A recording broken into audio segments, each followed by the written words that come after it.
Welcome back to the next episode in the RX-8 series. Seriously, I just had it. In my last video, I kind of sent out an SOS to the rotary gurus out there asking like, hey, what have I not thought of in regards to getting this thing to idle properly and not stall out once the engine comes up to temperature? And I decided that I needed to do a little bit more homework and a little bit more digging and look at some of the live data that I was getting from the computer once this thing was warmed up. After thinking it might be evap related, I decided to kind of start back at the beginning of things and look at my system device relationship chart and my fuel system here. All the inputs and the outputs are listed right along in through here. And for the fuel system, the throttle position sensor, that was good and tested. The ECT, or the coolant temperature sensor, that was good, I tested it. The IAT and MAF are both integrated into one unit. And so I was kind of curious to think about that a little bit further. I know in my last video, I was thinking maybe it could be a faulty oxygen sensor, and I haven't quite ruled that out just yet. But given the pricing for the new oxygen sensors, I decided it might be a little bit easier to look at some of the live data from my computer while the car was hot. And then once I got it to stall out and quit on me, just to take some readings and take a look at the live data that I was getting from the computer. What I found was actually pretty interesting. I finally was able to get this thing to throw a code, and it was P0111. Or the intake air temperature system circuit was malfunctioning, blah, blah, blah. So my theory at this point was the car cold starts just fine. And once it warms up, gets to temperature and the fans cycle, all the heat from the radiators comes up and it heat soaks the intake air temperature sensor that is part of the mass airflow sensor. It tells the computer that the air intake temperatures are really high and therefore it cuts fuel, and then it stalls out. And after that, it won't start back up because it's reading that the air intake temperatures are so high that it's not injecting enough fuel to get this thing to kick over. And so that being said, I went to the parts store and I bought a new mass airflow sensor. Even though I've cleaned this thing 3 different times and it's never given me a code before, I'm thinking maybe, hopefully, if I swap this thing out, it will make my problem go away. And so that's what we're going to be doing today, replacing the mass airflow sensor.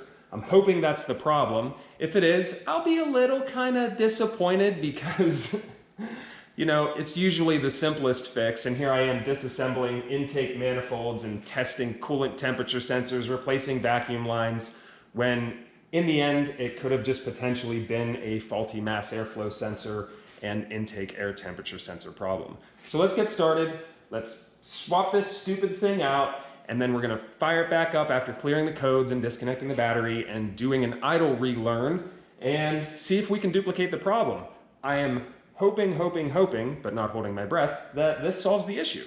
Well, here it is, the Denso 602 mass airflow sensor. I decided to go with the Denso because it is the OEM replacement part for this vehicle, and it's a little bit of extra money, but being that these rotary engines are so finicky and so sensitive to air to fuel ratios, I wanted to make darn sure that if I was replacing this part, it was going to fix my issue, and I didn't want to cheap out when it comes to my fuel trims in this motor, especially because I just rebuilt the darn thing. When I pulled out the old one, it's ZL01, blah, blah, blah, blah. So this has been replaced before with a non-Denso part. I'm hoping that this is the issue with this stupid thing, because I've been beating my head against the wall for quite some time now. If this doesn't work, I'm going to pursue my second theory of the oxygen sensor, the upstream oxygen sensor, which measures my air to fuel ratios. Well, I have the new one installed. I just need to leave the battery disconnected for, 15 minutes just to reset everything. Well, that was the longest 15 minutes ever. I did do the brake stomp reset to do the idle relearn procedure. Let's fire this thing up and see what happens.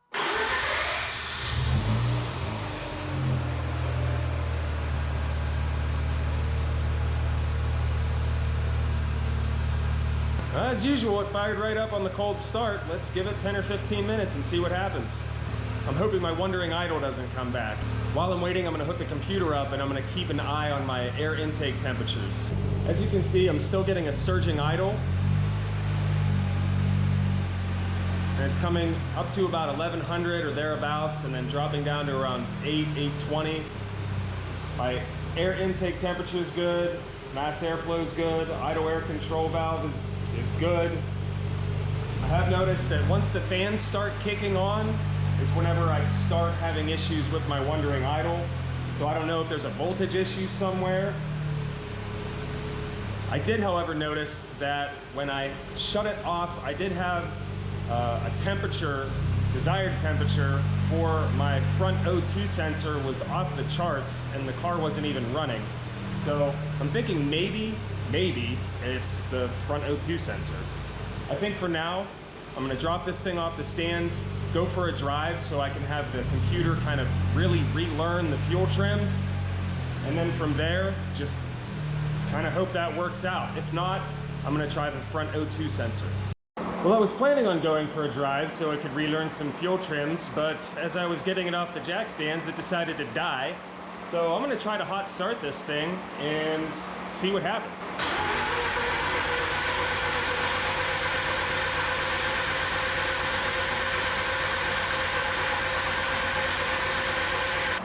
It's not even trying. It's like it doesn't even care about me. At least the fans shut down. So here's what I'm talking about. I'm hoping you can see that. The desired catalyst temperature bank 1 sensor 1 says that right now I'm at 3,250 or thereabouts degrees Fahrenheit. I think that's incorrect. So I'm thinking maybe O2 sensor. I guess the question now is, do I wait a few minutes for it to cool down and then take it for a ride anyway and then bring it back in, or should I just wait for it to cool down and swap out the O2 sensor?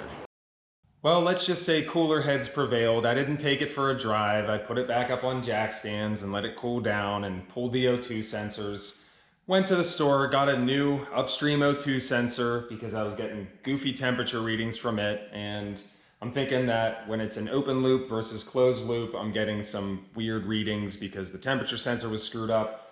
So $325 later, I'm hoping that this new oxygen sensor does the trick, and I'll have to do another idle relearn, but I'm hopeful at this point. And if that doesn't fix it, then maybe you would like to be the proud owner of a 2006 Shinka Edition RX-8. What I mean by that is I'm just gonna sell it, because I don't think I can do this anymore.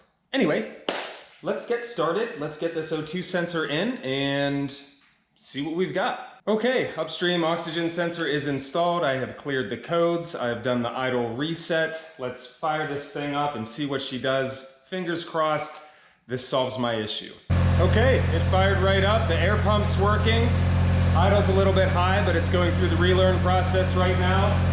Now I have the fun job of waiting the excruciating 10 to 15 minutes for the idle relearn process to complete, and I'm hoping that takes care of my surging idle problem and the stall out issues I've been having. I fired it up, did the idle relearn. It fluctuated a little bit during that process, which I think is normal, and then it was rock steady for like 25 minutes at around 820, 830 RPMs. I think we might be good to go. At this point, I'm gonna drop it off the jack stands, take it for a drive so I can finish the idle relearn process and all that fun, happy jazz, and see how she does. I didn't even make it out of the driveway. This thing stalled out and quit on me, and it won't start back up. So I'm just sitting here for a few minutes, letting things cool the hell down, and maybe I'll give it a go, maybe I won't. I don't know how froggy I'm feeling at this point. Something just isn't right. Something ain't stirring the Kool-Aid, Ace. So, disappointing, but maybe if I could at least get it to go around the block a couple times, idle might straighten out. I just don't know what the hell's going on with this thing. So as you can see, I decided to go for a drive anyway. It was against my better judgment last night, but it wasn't today. Not today, Satan. I am driving this thing. Gonna get a few miles under its belt, you know? Because it's a fun car to drive, it really is. you know? I mean, it's just nerve-wracking when you're pulling up to like a stop sign or something and you just don't know whether or not it's gonna stay running. And just in case that might happen, what I'm doing is I'm slowing down to a stop sign and then I'm using my e-brake to come to the full stop while I feather the gas, just to make sure the thing stays running while I'm out and about doing this. As if we needed to make driving a stick more complicated. Well, we're at 2.7 miles. Maybe I just need to blow the cobwebs out of this thing. Take it past 4 grand for once. That'd be nice.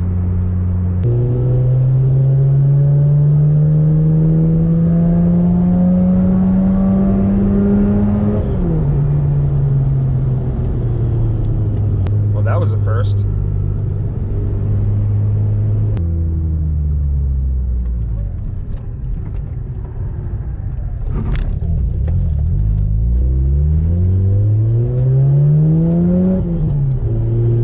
It died. Compression started it. First gear, not so great. It is quite a bit of fun in the upper R's though. I will say that. Let's see, we're at 40 miles an hour. Just coming off the gas, and I'm just gonna let it idle. Pushing the clutch. I push in the clutch and it dies. Okay. So, don't push in the clutch. Push in the clutch, it dies.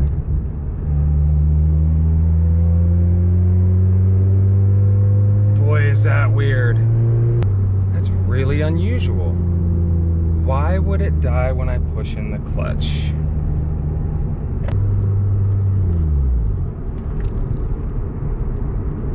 Dies.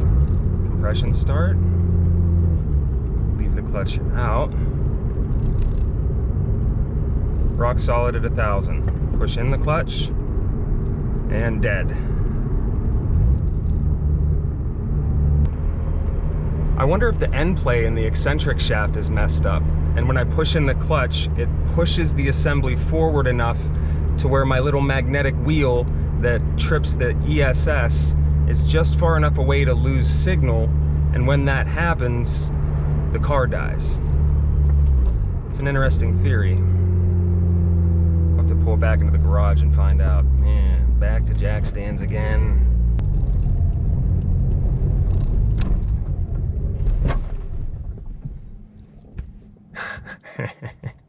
Push in the clutch. It dies. Come to think of it, it would make a whole lot of sense as to why it's not hot starting too. Because when you push in the clutch, if I'm not getting a reading from the ESS, of course it's not going to fire, it's not going to inject fuel, it's not going to throw spark, it's not going to do anything. That's a really interesting theory. There is a part of me that really hopes that that's not the issue, because that's a whole lot of work. That's dropping the oil pan, pulling the front cover, disassembling the engine. That's a whole lot of work. And I don't know if I'm interested in doing that. And man, if that wasn't the issue, can you imagine going through all that work just to have it not be the problem? Ugh. Well, we're one step closer to at least a diagnosis for this thing. Thank you so much for joining me today. Don't forget to like and subscribe, and we'll see you in the next one.